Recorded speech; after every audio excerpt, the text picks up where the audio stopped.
Sinong mag-aakala mga kababayan? Pinoy nga naman talaga, maparaan. Tingnan mo, walang isang kamay, walang isang paa, pero nakabili siya ng motor. Improvise, no? Ha? Hindi, ayaw kong magsabi sa LTO. Basta ano lang mga kababayan, medyo step by step lang. Kasi sa dami na po ng ating tinutulungan natin, mula nung nag-announce po si Daddy Frankie na may shelter na dito sa Pangasinan, parami na parami yung alaga natin. Pero I will try my best po na ma-manage at matulungan natin lahat yung mga nangailangan talaga ng tulong. Kababayan, may bisita po tayo. Ayan. Magugulat kayo. Dahil sa tulong sa mga nagagawa ng Team Daddy Frankie, ito, bumalik sila dito at gusto raw niyang ibalita kay Daddy Frankie. Ayan, tignan nyo mga kababayan, nakikilala nyo. Marunong pala talagang magmotor, no? Oo. Hello. Hello. Halika, pasok ka dito. Wow. Oh, alam mo na pumunta dito, ha? Ang galing. Tsaka ikot mo nga. Marunong ka ba talaga? Ikot mo nga dyan. Nakakabilib mga kababayan, no? Oh. Sige, ikot. Tapos igilid mo dito. Ayun, no?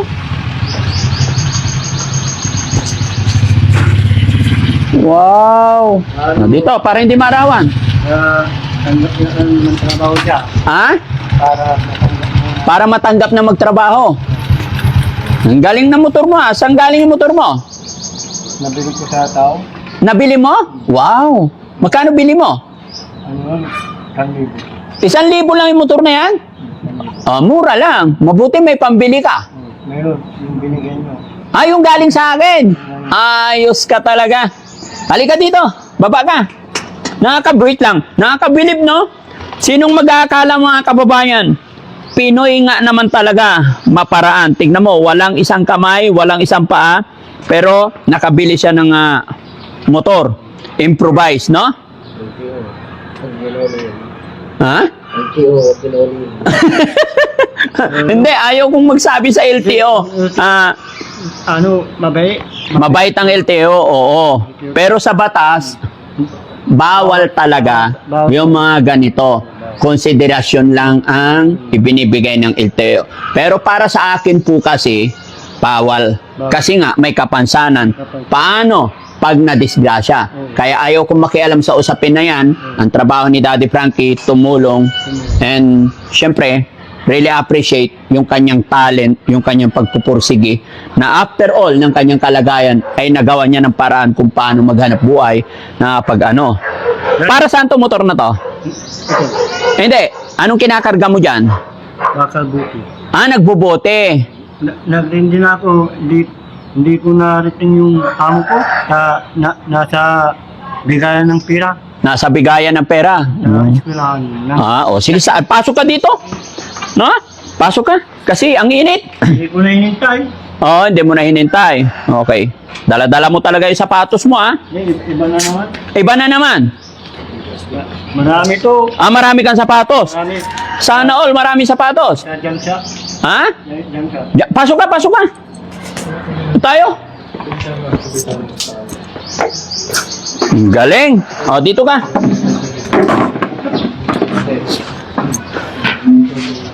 Kumusta naman ang buhay? Ito lang. Sabi mo, gusto mo talaga pumasok? Gusto ko. Gusto mo pumasok. Mahirap ba Magwalis. gusto mo magwalis? Sige. Wala problema. Anytime, punta lang kayo dito, ha? Ano sabi ng mama mo? Gusto ko sana pumunta sa bahay nila, Gusto ko rin makilala yung nanay mo. Nasa release.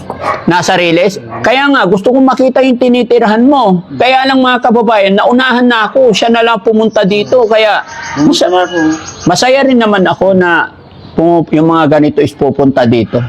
As long as kaya ng Daddy Frankie.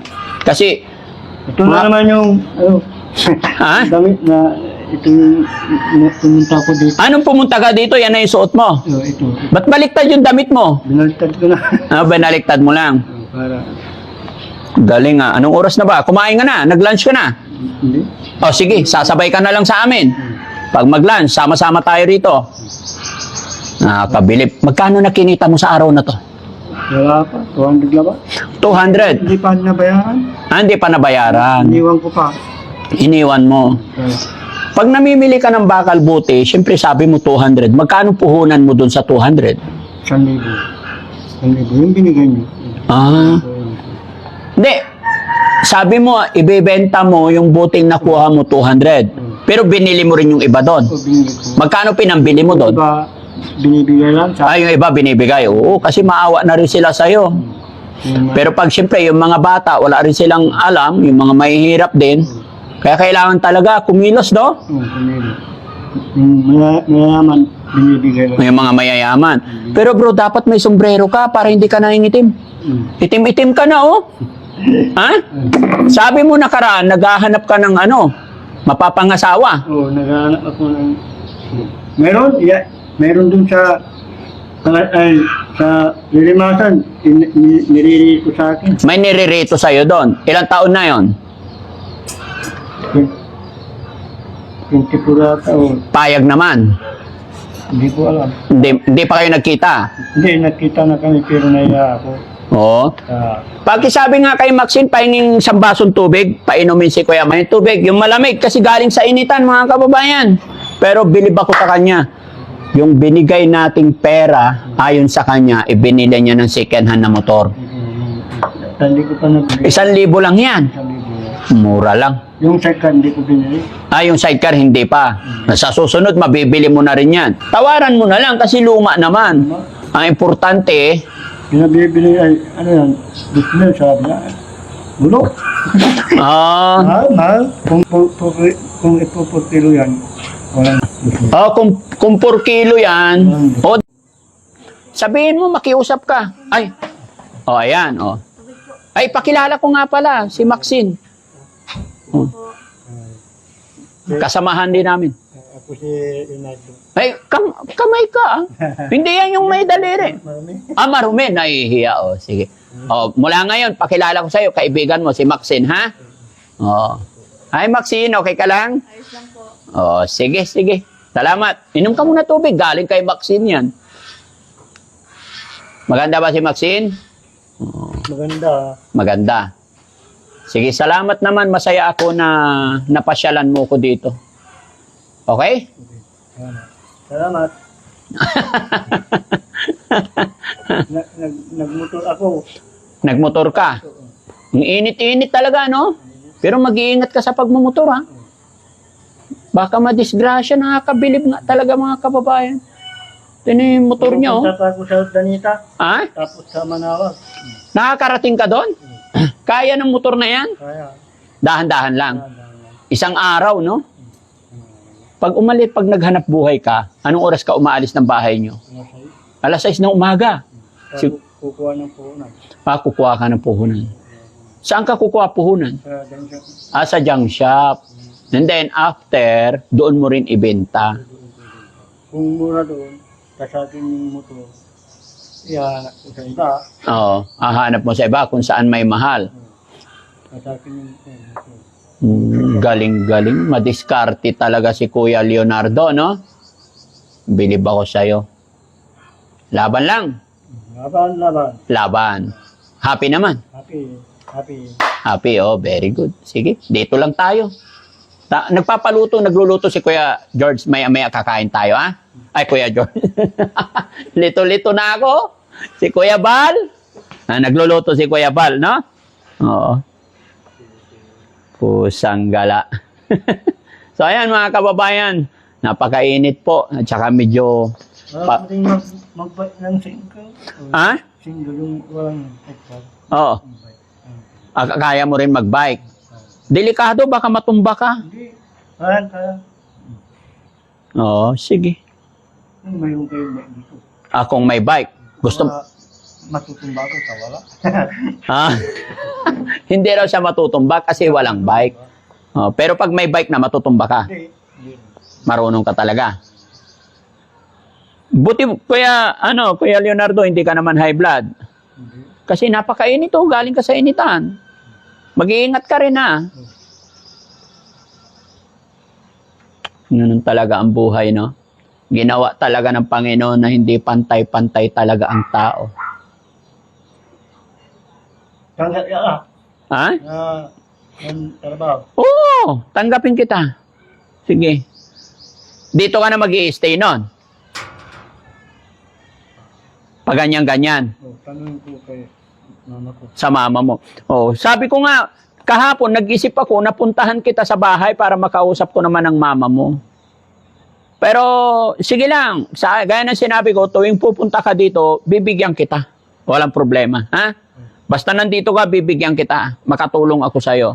Hindi ko sasabihin, steady ka dito kasi may magulang ka, may mama ka, baka ikaw ang inaasahan nila. Ayun din yung reason mga kababayan na gusto kong makita yung status or bahay nila para makausap ko rin ang magulang nila. Nabalikan ko rin yung pinunta niyo doon sa Magtaking. Oh, sino? Yung babae.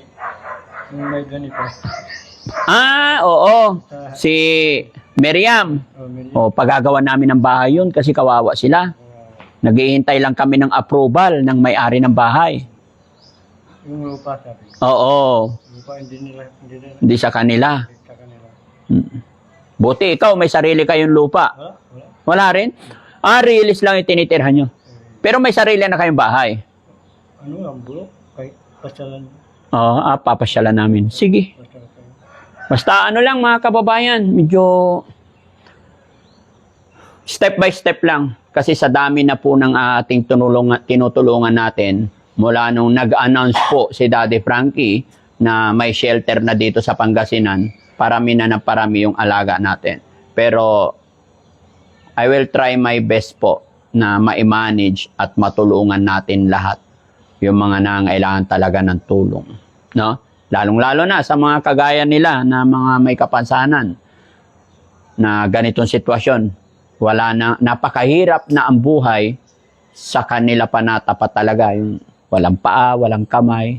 Kaya yun talaga yung priority rin natin tulungan. The same time sa ating mga senior, mga lolo't lola talaga. No?